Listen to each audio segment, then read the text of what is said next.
Hello, Dr. Anna Len. Hello, hello.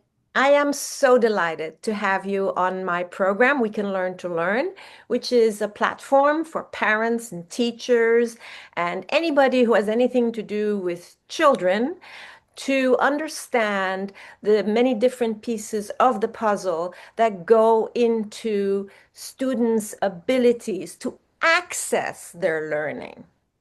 Right. Mhm. There is such an emphasis on academic performance and not enough support for students to, and parents and teachers to understand the personal intelligence that, of course, involves the physical and emotional intelligence that we really need to teach the students and everybody. We'll all benefit that way. So my special guest today is Dr. Anna Len, who is an assistant professor and the director of clinical education at Hofstra University. She brings over 30 years of experience in the special needs field and more than 20 years of clinical expertise in pediatric physical therapy. She has two doctorates, the Doctor of Physical Therapy degree from New York University in 2003, and her doctorate in education with a focus on educational policy, organization, and leadership from the University of Illinois in 2024. So it's a recent degree that you got last year. Congratulations. Thank you. Thank you. And you also received the American Physical Therapy Association uh, National Signe Brunstrom Award for Excellence in Clinical Teaching, which is a Mm, very high honor. thank you. So, Dr. Len, may I call you Anna? Of course, of course. So Mm. I asked Anna to come on this show because we have a situation right now where our young students, as well as other students in general in our schools, are not receiving the kind of support that their bodies need. And so for them to access their ability to learn. And of course, the emphasis in schools is academic performance. And if you have any kind of issue with learning and it translates into behavior as a result of I can't do it, shame maybe, or sense of worthlessness, then behavior starts coming up. And of course, then that leads to consequences, disciplinary consequences. So I thought that maybe Anna could help us, teachers, to see what we can do. What are some of the red flags in terms of this student needs to be seen and evaluated for PT? Um, or any other recommendations for teachers to incorporate in the classroom, like mini nanosecond exercises that would help the students. So, so many of our students have very poor posture, right? They're kind of slumped over, their heads are back like this, and their shoulders are up by their necks. These are young children. They sit in W positions with their legs on their knees, with their legs to the side, and uh, and they look exhausted. So when a teacher sees something like that, what do you suggest they do? Um, so, so I think the first statement I'd like to make, something that I stand by, is symptom of struggle, Yeah, right? Behaviors I really truly feel occur not because kids are trying to be bad, but because they are communicating that they are struggling with something. yes, Now, what is the struggle? Where is the struggle coming from? So I like that you picked up an idea of the way that the kids present, that they're almost exhausted, right? yes, And that could be interpreted as low arousal or struggling with staying attentive. Yes. Um, so in the world of the sensory processing, which is what my expertise is in, when we look at the kids' ability to engage, where we want them to be is called something that's called optimal zone of engagement. Yeah. And when they're struggling, they could be in a state of feeling sleepy, Yeah. or they could be in a state of fight or flight response. Yes. Those are the two extremes.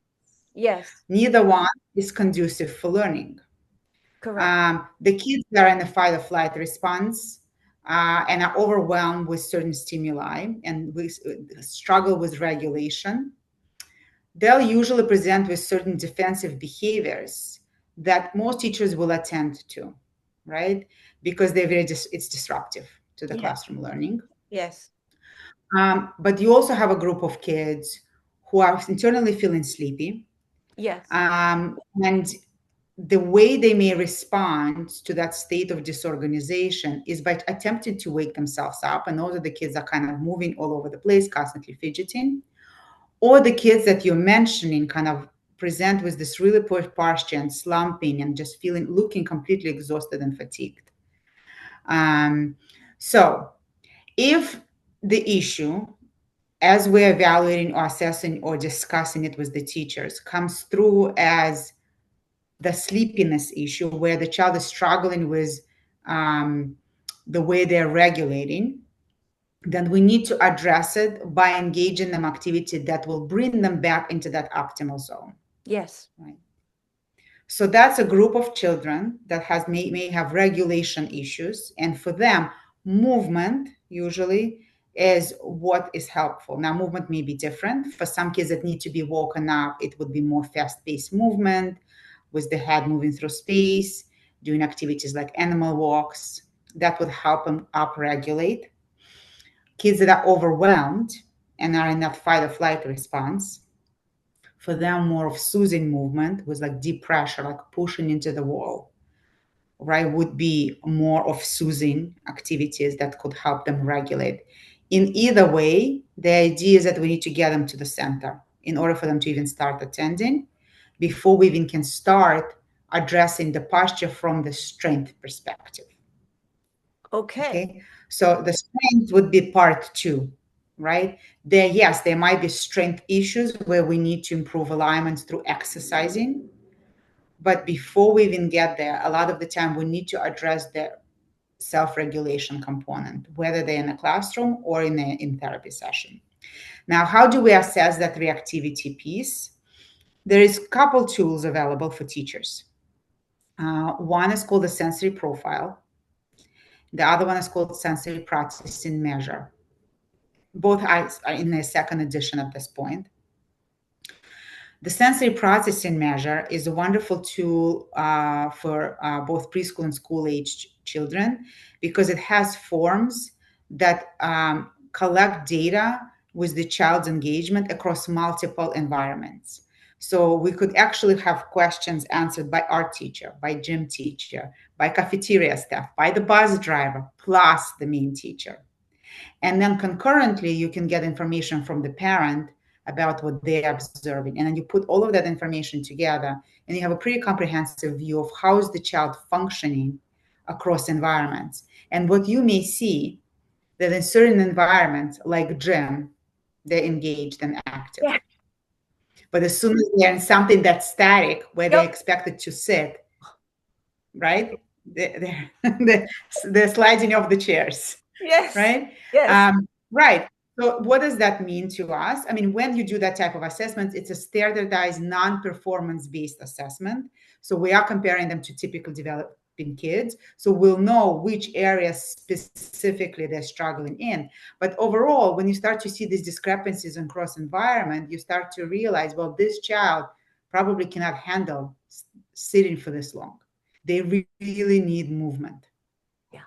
All right. So this is where the conversation as a team takes place, that you use a tool to assess to see how are they functioning across with the, in comparison to peers, which environments are they doing well in, what can we replicate from those environments in the main classroom to support their learning. Okay. Now there are two words. I'm sorry. Go ahead. No? No, go ahead, go ahead. So there are two words because we want everybody to understand what we're talking about, and some people are not familiar with the more specialized terms such as low arousal Yeah, and regulation. yeah. Would you mind talking about them a little bit? How would, Sure. So when we talk about sensory perception, there's a few parts to it. There is one part that relates to reactivity. How do we adjust to the intensity of the stimuli? How just we disregard what's not important and focus on what's important, Mhm, right? So being able to disregard the noises around you and focus on a teacher's voice. mhm, yes. Being able to adjust to clothes in the morning, like put it on, you feel it, then you don't. That's your ability to regulate the intensity of the stimuli. And you have to be able to do it across multiple sensory systems. The second part is then interpretation of the input. And that's like a different part that we evaluate in a different way.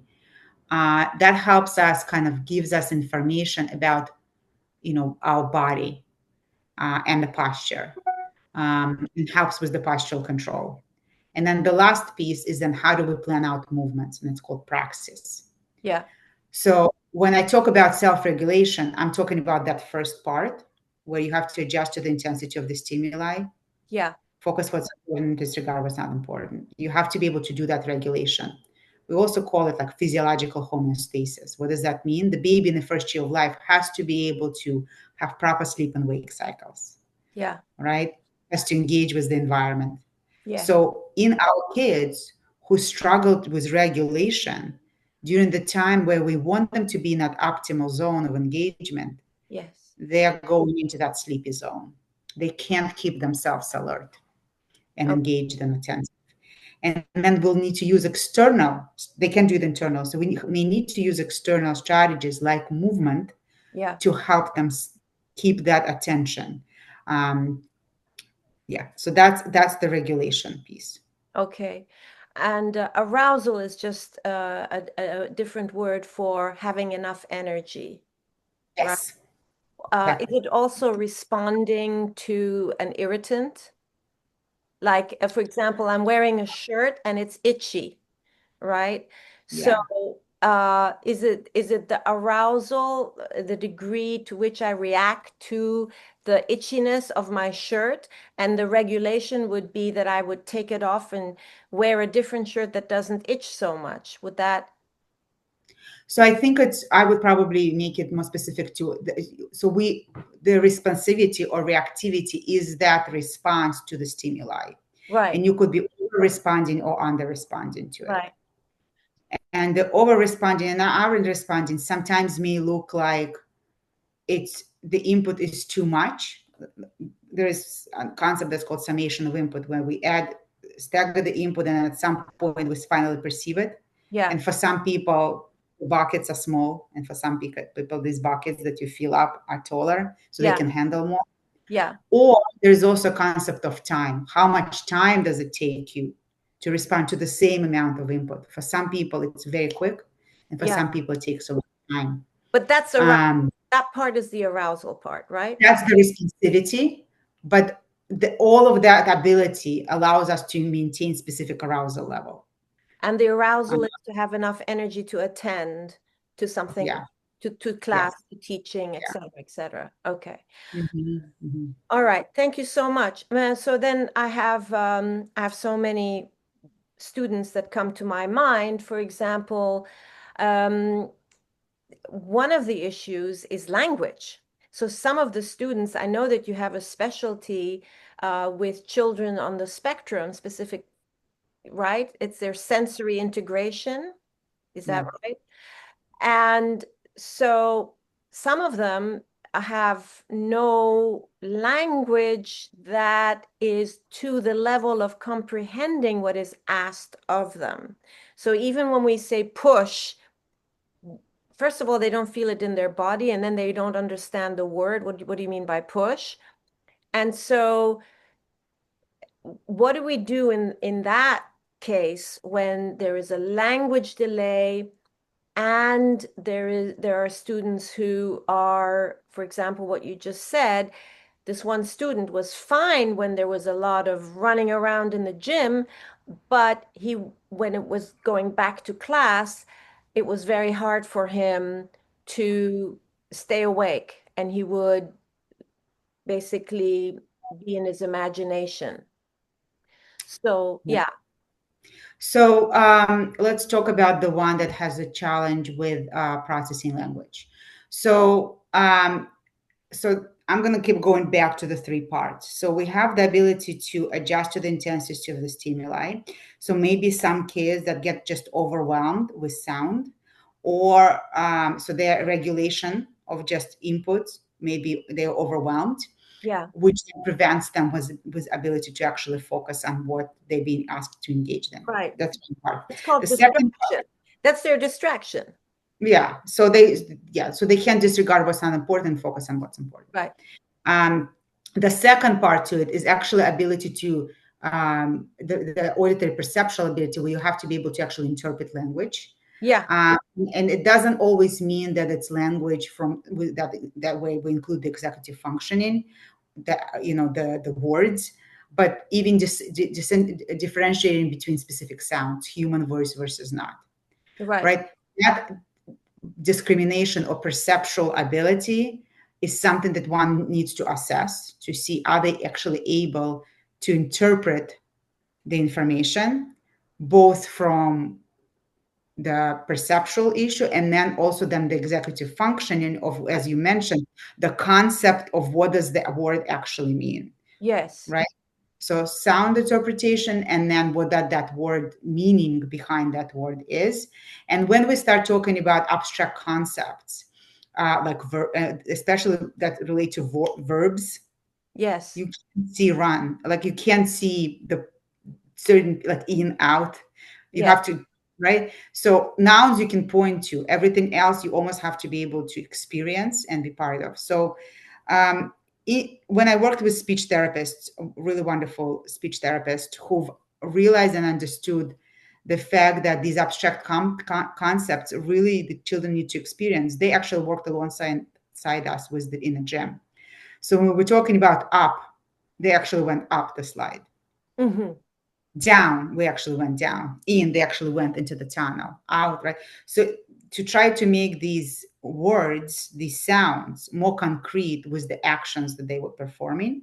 Yes. Plus movement helps with languages initiation.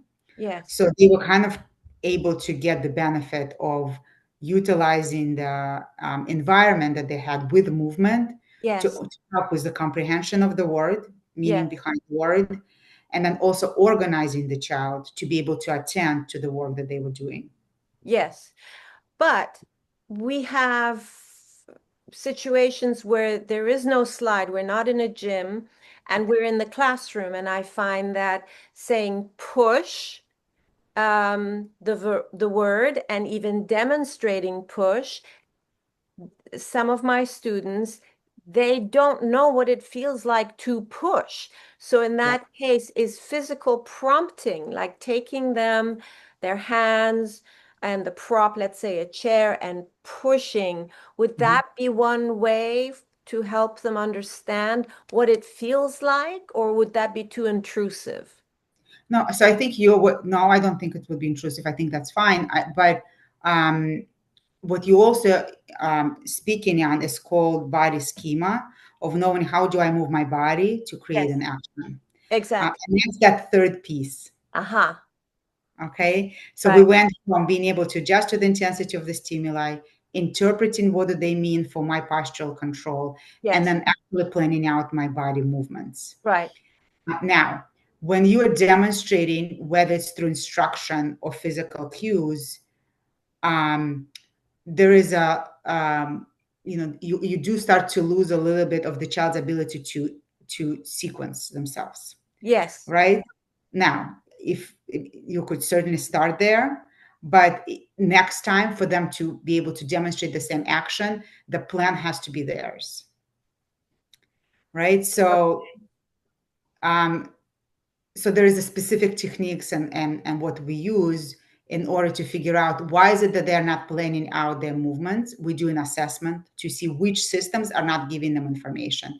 Is it the skin that's not giving them the boundary of their body where they don't know where to start the end? Is Yes, it the muscles that are not giving them feedback right, to know how high to raise their arm and how much pressure to actually put? right. All right. So if we identify through our assessment that it's those systems that are not interpreting the information properly, what we actually need to do in therapy is work on those systems first before we expect more complex planning actions. And that's not something that teachers can do. I mean, that's like real specialization. It's something that I think that the teachers should be aware of. That if you're going to go through that strategy, just expect that next time you may need to demonstrate again because the Oh, yeah. plan was yours. It wasn't the child's. Right. And we'll just because in the absence of having a specialist, and you know how hard it is to get PT services through the Department of Education. I mean, there Yeah, seems to be a shortage of pediatric yeah, physical therapists who right. go to schools. So that's one of the reasons we're having this interview with you to see what are some of the, what are the red flags and what can we teachers do to Mhm. support them. And so if it means that every time, we do it with them, let's say 10 times, 12 times, eventually they will learn, right? Hopefully they will learn. It would, yeah, in that specific way, that's called skill-based practice. They'll learn to do it in that specific way. They might not be able to generalize it to other things, Right, right. but yes. Um, I mean, I think you touch upon really important points that the teachers, you cannot have teachers feeling helpless, and Yeah. they want to be able to do something. So my kind of suggestion is to always go to, there's certain assessment tools that I've mentioned that could right away be implemented. It's just questionnaires that you fill out to give you guidance on which kids need what input, right? So if we identify that this child really needs movement, Yes, then activities like the animal walks that I've mentioned to you, and giving the kids every 20 minutes or ability to do one animal walk, that yes, would be invaluable. If you have this one child who really needs more of that calming input, right, then asking him to be the one to push the chairs back in around all of his group when everybody yes, else is transitioning to circle time would be wonderful for him to get that extra input so that he can actually stay put in the circle time, right. right? So the activities, there's some activities that could be generally beneficial, probably to everyone, Yes, and some where you're going to allow one child to maybe engage with that task a little bit longer, right, because he needs a little bit more input. right. Um, mhm. So I've also noticed, Anna, that some students are very reluctant to crawl or even to bend down. And they really resist. And I wonder if it has something to do with their eyes. Are they getting dizzy? What is it that they don't want to crawl? Right. So there might be a few reasons. That's going to be my right answer to you for most everything. Sure. Um, so when we talk about postural control and ability to stay upright, you have a few sensory systems that give you information. One is the skin, right? It's the map of the body, knowing when you start and end. Second one is your muscles and joints. It's called proprioceptive system, and that tells you where your arms in relation to the rest of your body. Then you have your vestibular system. That's the system of balance that's inside the inner ear. So because it's in your head, it responds to the head movements. Yeah. Then you have your eyes, because that will still give you feedback on where your body is and if the environment is changing or moving. Yes. All right. And then you also have the auditory system, because that gives you kind of your spatial envelope where you are located. Right. So when the child is struggling with bending down, could be two reasons. One, they might be getting overwhelmed with the input in their vestibular system because the head is shifting through space. Why would that So, be overwhelming? because some kids have that reactivity problem where it's an irrational fear of head moving through space. Ah. It's that flight, it puts them into that fight or flight response. So that Oh, could be one reason. The other reason is that perceptual issues that we talked about, where you're interpreting the information. So if your body is not able to interpret information well from your skin and your joints, the next best thing may be eyes. But what does that mean? That means all of your balance and reference points comes from vision and not from your other senses that are supposed to be telling you about your posture and balance. So if you shift your head, you're losing that reference point. ah. So it's a stability, you It, know. it might be. So it could be either. We would Right, have right. to assess and Yeah, yeah, see yeah, which yeah. one. It could be both, Yes, but sometimes it might be just the strategies that they rely on. And then of course it could be weakness, right? It's too hard to do. Now from crawling perspective, being in a crawling position is actually more challenging than upright because you're working against gravity, especially with your head, right, because your head is positioned in a specific way, and this is gravity eliminated. right. um, so to be in crawling position, you're putting a lot of pressure or on the back of your arm, so that we call it the scapular region where your shoulder blade is. That, and so if you haven't spent a lot of time in that position, there's lots of weakness. Mm, So you are expecting a child to get into the position where these muscles are not holding them up in that quadruped right, position. right. This child was Yeah, always leaning on me, and he was. yeah, yeah, the head has to work against gravity I see. as well. So it just might be way too challenging for them to be in that position. Right, This is one of the reasons why I do believe that kids should have experience in crawling at some point in their development. for But sure. really, skipping this stage, while it's not required for walking, it does put them at a disadvantage later on because they don't have that stability for riding later. They don't get that stability for Ah, the head for the neck to hold the head so the eyes can work separately. right. So it becomes a snowball, and then there is coordination of two sides Yeah, of the body. hand-eye coordination. Yeah, and then your hands are getting a lot of input on the surface as well that you need for later use for interpreting information. Right. So it just becomes a snowball effect of how much more challenging it's going to be later for them to acquire those experiences if they have Exactly. skipped that milestone. Yes, yes. And then I think this is going to be my last question, unfortunately, because I'm honoring your time. And that is some students, they just constantly make themselves fall on their knees with their knees, legs under them, or they even butt their head against something soft. Thank goodness. Some of them butt their heads against walls. But how do we deal with that? What can teachers do? I mean, obviously it's disruptive, and you don't want the child to hurt himself. And banging your head against something is somebody told me it's charging the column, the spinal column.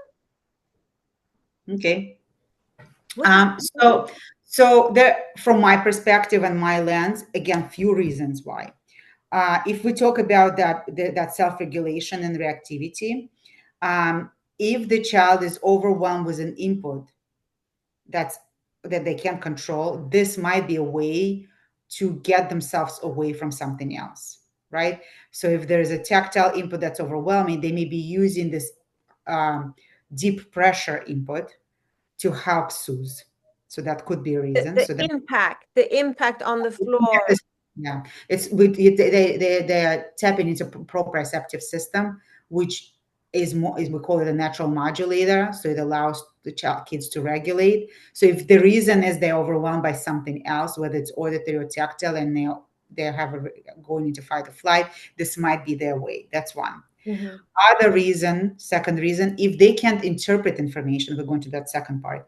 If they're not able to interpret information through the tactile system, the next best thing is through joints and muscles. And that's a very crude way of trying to interpret.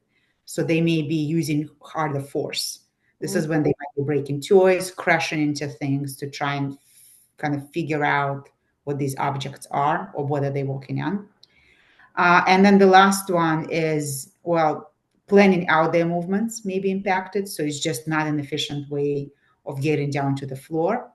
And then, of course, last is the weakness. Are they able to grade their movements in order to assume a posture that would be that they want to assume without crushing? I see. So yeah, but the most disconcerting one is when they, they jump on their knees, right? And calves underneath them, and then or run and they just bang their head. This is in the gym, thankfully in the padded walls, but they do that. And can you tell us a little bit about the spine, charging the spine? Well, I'm not sure what the other therapists are referring to, other than to say that they're getting a really intense proprioceptive input, I see. Okay. really, really intense, Feeling their and, body. and yes, right, and it helps increase their body awareness, Right. and it might feel good. Yeah, And is it all right for us to maybe brush them, some of them, or do they have to be evaluated first to wear weighted vests and brush them, or is there any yeah. tools that we can have as teachers to provide them? Yeah. So to create a safe space for them to get the same input Yeah. could be crawling on pillows. Uh-huh. If crawling through tunnels that are more have something else in them, like, or like maybe you put in a ball in there and they have to push the ball with their head as they're crawling through the Ah, tunnel. yes. Okay. Um, Push pull activities like Yeah. the tug of war games, them falling somebody else is crashing and they're crawling out from under there. So Right. that those two intense activities just in a safe way Yes. would be wonderful. The deep pressure proprioceptive technique that you're referring to, that The was vest. developed by Patricia, well, the brushing you said, so that's DPPT, so deep pressure proprietary technique, developed by Patricia Wilbarger. I would encourage people to go and get certified through her to understand what would be kind of the outcomes you're looking for. In air sensory integration, we do believe that active participation on behalf of the child is what's going to stay in a system longer and actually will create neuronal changes. So when they're actively engaged, that somebody is doing something to them, Right. you may have kind of a more prolonged outcome. Right. That's the same thing. It's more of a passive input that you're doing to the child. Hmm. So they all have their place, but active will get you better outcomes. Right. And that's basically child-led, right? Yeah, Child but led. they're the ones crashing into the pillows. Yeah. Then Okay. they're pulling themselves out. They're the ones pulling on you. So, Yeah. for example, even when we use swings as a way to help with regulation, they're the ones pulling themselves. We are not spinning them on a swing. Right. All Right. right. So it's getting the child engaged in activities that we're presenting to them or Well, supporting them. I can't thank you enough. We're out of time, but I just want to give a teaser. You have a specialization in sensory integration for intellectual disabilities, right? Mhm. And autism, right? Yes. So that is a big topic I would like to invite you back to talk about. And you are clinical director for the New York Special Olympics Healthy Athletes Program, advocating Mhm. for individuals with intellectual disabilities to improve their access to quality health service. I'm Yes. interested in that too. That's your second PhD, right? The third one. Yeah, we actually have an event coming up in Long Island this Saturday, where the athletes are competing across different athletic events, and we are providing free health screenings to them. Oh my And goodness. then the data goes to Center for Disease Control to provide grants for increasing access points for those individuals. Wonderful. And then also, and we are training the clinicians on how to work with this population as well, kind of open their doors for that population. Well, I just want to thank you.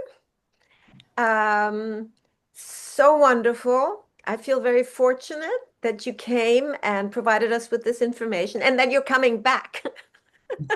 Okay. Thank you so much for having me. I You're really welcome. enjoyed our You conversation. are so welcome. So I'll talk to you.